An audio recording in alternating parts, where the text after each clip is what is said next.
साल का बूढ़ा आदमी जो कि एक 16 साल की नाबालिग लड़की के साथ में शारीरिक संबंध बनाता था।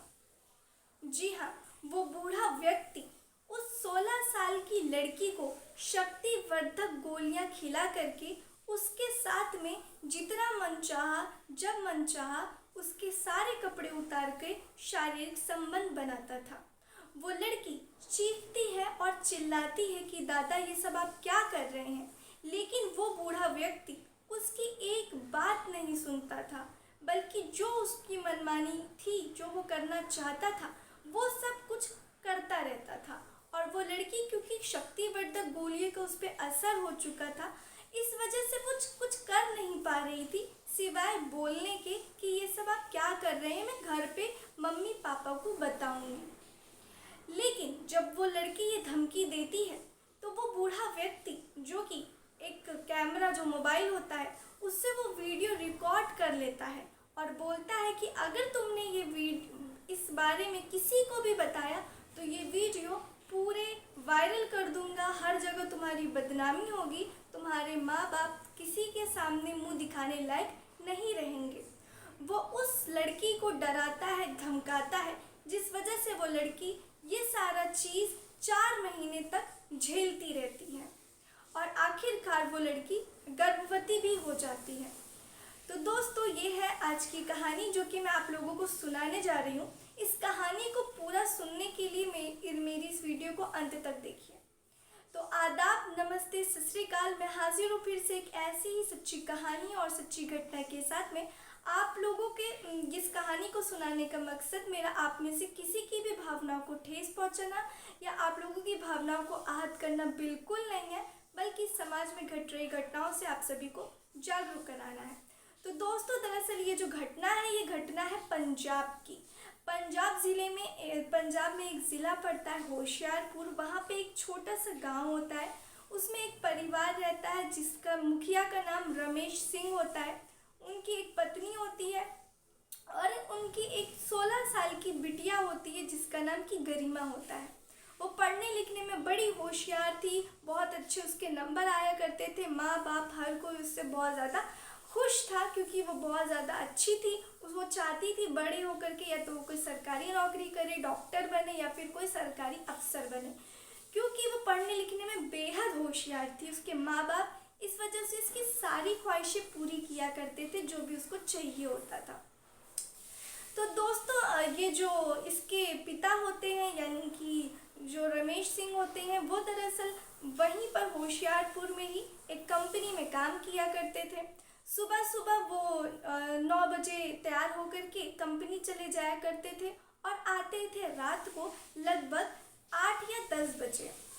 और जो उसकी मम्मी थी, ये भी एक हाउसवाइफ नहीं थी, बल्कि ये स्कूल में पढ़ाया करती थी। तो ये भी स्कूल में पढ़ाने के लिए सुबह सुबह 9 बजे, 9:30 बजे तक स्कूल चली जाया करती थी और आती थी शाम को 4 से 5 बजे के बीच में। और ये जो लड़की होती है, इसका स्कूल का टाइमिंग सुबह 10 बजे का होता है। ये सुबह 10 बजे स्कूल जाती है और 3 बजे तक घर वापस आ जाती है। तो दोस्तों, सब कुछ ऐसे ही चल रहा होता है, लेकिन इसी बीच में ये जो रमेश सिंह होते हैं, इसके मोबाइल पर एक फ़ोन आता है। फ़ोन होता है इनके चचेरे भाई के बेटे का। तो वो कहते हैं कि दरअसल मैं अपने पिताजी को आपके पास भेजना चाहता हूँ, क्योंकि मैंने सुना है आपके घर के पास में एक गुरुद्वारा है, जहाँ पर एक हॉस्पिटल है, जहाँ पर बहुत अच्छा इलाज होता है हड्डियों का, और उनके कमर में बहुत दर्द है। तो मैं चाहता हूँ कि आप कुछ दिन तक उनको अपने घर पर रखें ताकि उनका इलाज अच्छे से हो सके। तो वो जो होते हैं रमेश सिंह, वो कहते हैं ठीक है, बिल्कुल उनका ही घर है, आखिर वो मेरे चाचा लगेंगे, तो आप लोग भेज दीजिए। अब 2 दिन के बाद ये जो चाचा होते हैं इनके, ये जिनका नाम कि भीमराव होता है, वो घर पर आते हैं इनके और रहना शुरू कर देते हैं।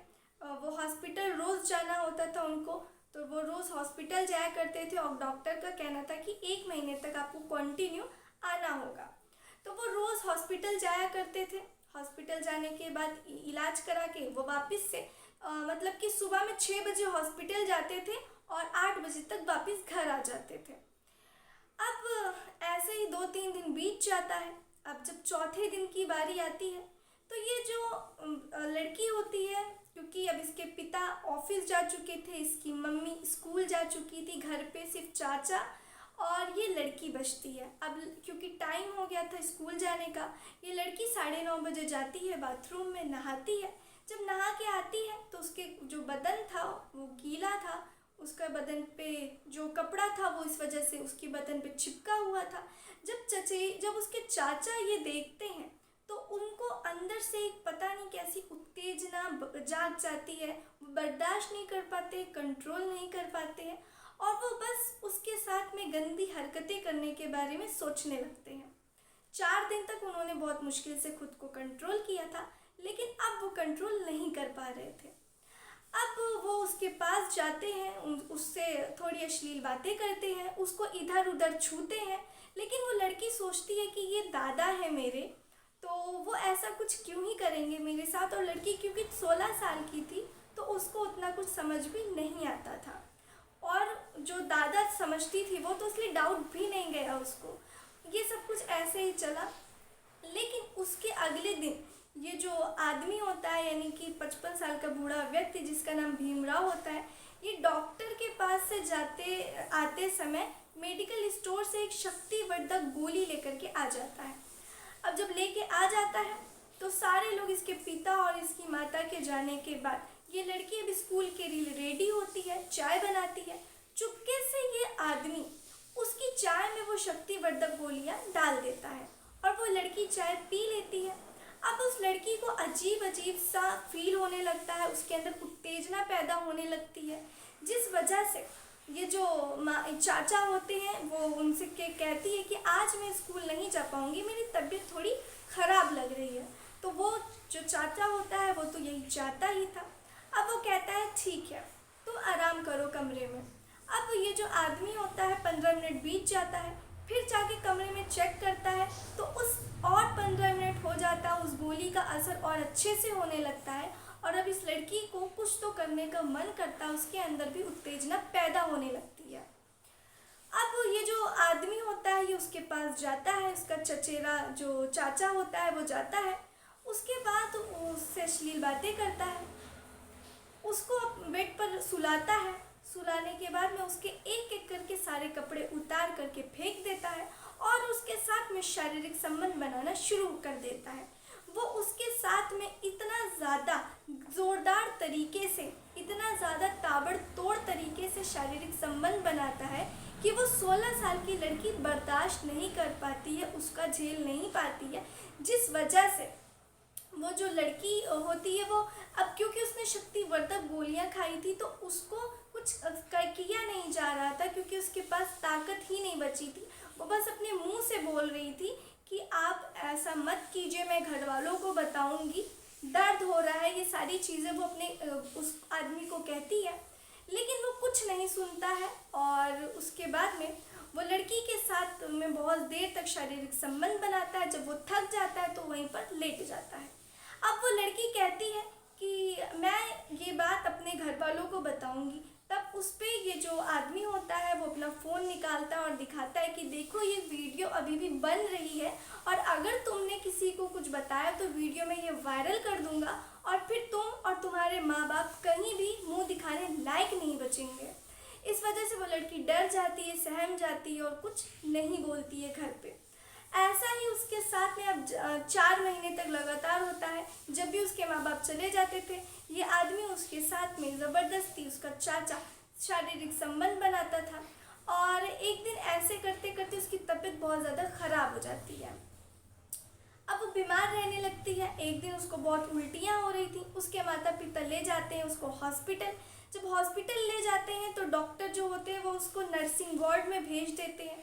तो वहाँ पर जब महिला जो डॉक्टर होती है जब वो चेक करती है तो हैरान रह जाती है, उसके माँ बाप को बुलाती है और कहती है कि आपकी बेटी 2 महीने की प्रेग्नेंट है। डॉक्टर भी शॉक थी, घर वाले भी शॉक थे कि ऐसी तो हमारी बेटी है नहीं, पढ़ाई लिखाई करने वाली लड़की है। तो फिर डॉक्टर फ़ोन करती है, क्योंकि ये पॉस्को एक्ट का चीज़ होती है, क्योंकि वो भी नाबालिग होती है। वो पुलिस को फ़ोन करती है, पुलिस आती है, पुलिस उस लड़की के पास जाती है, उस लड़की का स्टेटमेंट लेती है, पहले प्यार से पूछती है लेकिन वो लड़की डर के कुछ नहीं बताती है। फिर पुलिस जब सख्ती से पूछती है तो वो लड़की टूटती है और जवाब देती है कि जो चाचा थे जो उनके घर में रहा करते थे, वो उसके साथ में उसको कुछ अजीब सी दवा उसके खाने में मिला करके उसको दे देते थे, और जिसके बाद वो बहुत ज़्यादा उत्तेजित महसूस करती थी। और उसके बाद इस चीज़ का फ़ायदा उठा करके वो चाचा उसके साथ में हमेशा 4 महीने तक शारीरिक संबंध बनाते थे। और उसने जब कहा कि मैं घर वालों को बताऊंगी, तो उस पर वो धमकी देते थे कि वो वीडियो वायरल कर देंगे। और ये सब चीज़ें जब वो पुलिस को बताती है, पुलिस भी हैरान रह जाती है, परेशान रह जाती है बातें सुन के। उसके बाद पुलिस पहुंचती है उस चाचा के घर पे, तो वो देखती है कि उनका बेटा घर पे है लेकिन वो आदमी नहीं है। वो आदमी वहाँ से फरार हो चुका था। उसको काफ़ी ज़्यादा ढूंढने की कोशिश की जाती है लेकिन उसका कुछ अता पता नहीं चल रहा था। और इधर जो पुलिस होती है, क्योंकि वो लड़की नाबालिग रहती है, उसका अबॉर्शन करवा देती है, बच्चा गिरा देती है, और वो पुलिस ढूंढने में लग जाती है। लेकिन बहुत दिन तक पता नहीं चल पाता है कि आखिर वजह क्या थी और वो कहाँ गया वो बुढ़ा आदमी। उसके बाद में एक दिन 10-15 दिन के बाद में फ़ोन आता है पुलिस थाने पे। कोई बताता है कि यहाँ पर नहर के पास एक लाश मिली है। पुलिस जब वहाँ जाती है तो फिर वो देखती है कि कोई लाश है। इस लाश किसकी ये पता करने के लिए वो लोग उस लड़की तक, उसके माँ बाप तक पहुँचते हैं। उसका पिता जो होता है रमेश, वो देख करके बिल्कुल हैरान रह जाता है कि ये तो उसका ही चाचा है। अब पुलिस इस चीज़ से परेशान थी कि इधर इस लड़की के साथ उसने गर्भवती कर दिया, उसके साथ में ज़बरदस्ती उसका रेप किया, शारीरिक संबंध बनाया, और इधर अब इसकी लाश पड़ी हुई है। क्या उसने खुद सुसाइड कर लिया या फिर किसी ने मार दिया उसको? ये काफ़ी ज़्यादा पुलिस इसमें खोजबीन करती है लेकिन कहीं से कुछ सुराग नहीं मिल पाता है, जिस वजह से पुलिस को ये केस की फाइल जो होती है वो बंद करनी पड़ जाती है और ये केस ख़त्म कर दिया जाता है। तो दोस्तों, ये थी कहानी। उम्मीद है आप लोगों को पसंद आई होगी। आप लोग सावधान रहें, सतर्क रहें और अपना ख्याल रखें, और अपने बच्चों का ज़्यादा से ज़्यादा ख्याल रखें कि वो कहाँ हैं, किसके साथ हैं, कुछ उनके साथ ऐसी हरकतें तो नहीं हो रही हैं, क्योंकि अक्सर बच्चे बता नहीं पाते हैं कि उनके साथ क्या हुआ है। तो आप लोग ध्यान रखें। चलिए मिलते हैं फिर ऐसे ही किसी वीडियो में सच्ची घटना में। जब तक के लिए आप लोग अपना ख्याल रखिए, सावधान रहिए, सतर्क रहिए। जय हिंद, जय भारत।